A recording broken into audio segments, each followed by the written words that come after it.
Hello bachcho, let's see the question, and the question says that limit n tends to infinity 1 divided by a square root of n multiplied by a square root of n plus 1 plus 1 divided by a square root of n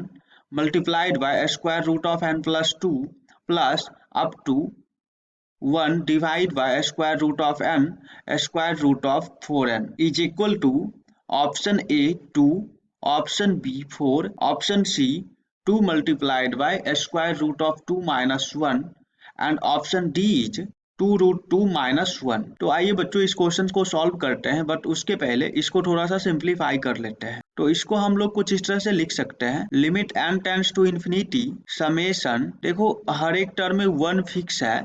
यहाँ पे भी 1 है, यहाँ पे भी 1 है, इसलिए यहाँ पे क्या हो जाएगा 1। और इसको गौर से देखो तो सब जगह पे स्क्वायर रूट ऑफ n है, स्क्वायर रूट ऑफ n है, तो यहाँ पे भी हो जाएगा स्क्वायर रूट ऑफ n। और यहाँ पे क्या है, यहाँ भी स्क्वायर रूट ऑफ n है, यहाँ भी स्क्वायर रूट ऑफ n है, और यहाँ भी स्क्वायर रूट ऑफ n ही है। एक्चुअली यहाँ पे क्या है,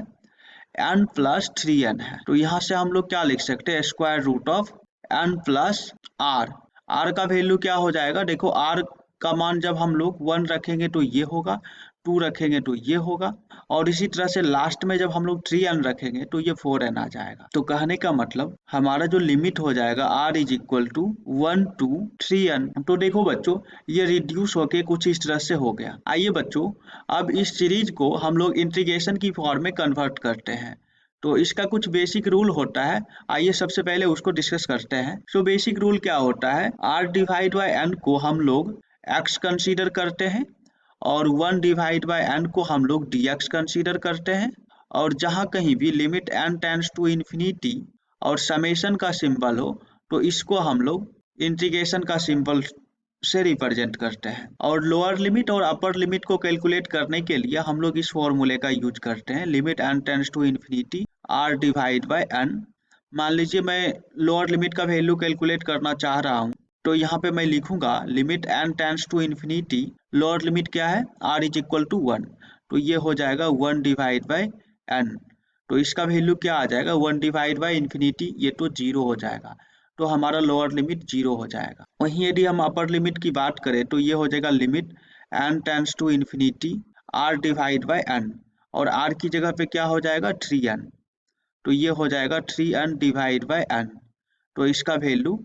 3 आ जाएगा, तो हमारा अपर लिमिट 3 हो जाएगा। तो देखो बच्चों इस पूरे टर्म को हम लोग क्या लिख सकते हैं, इंटीग्रेशन 0 टू n, तो यहाँ से ये कुछ ऐसा आ जाएगा, integration 0 to 3 1 divide by square root of n, और यहाँ से क्या करते हैं n को बाहर कर लेते हैं, तो ये हो जाएगा square root of n into square root of 1 plus r divide by n, और ये हो जाएगा 0 to 3, देखो square root of n multiply होके 1 बाय n हो जाएगा, और 1 बाय n को हम लोग क्या कंसीडर करते हैं dx। तो देखो बच्चों ये हो जाएगा dx divide by square root of 1 plus r by n, और r डिवाइड बाय n को हम लोग क्या कंसीडर कर रहे हैं x, तो ये हो जाएगा हमारा x। अब बच्चों हम लोग इसका इंटीग्रेशन इजीली कैलकुलेट कर सकते हैं,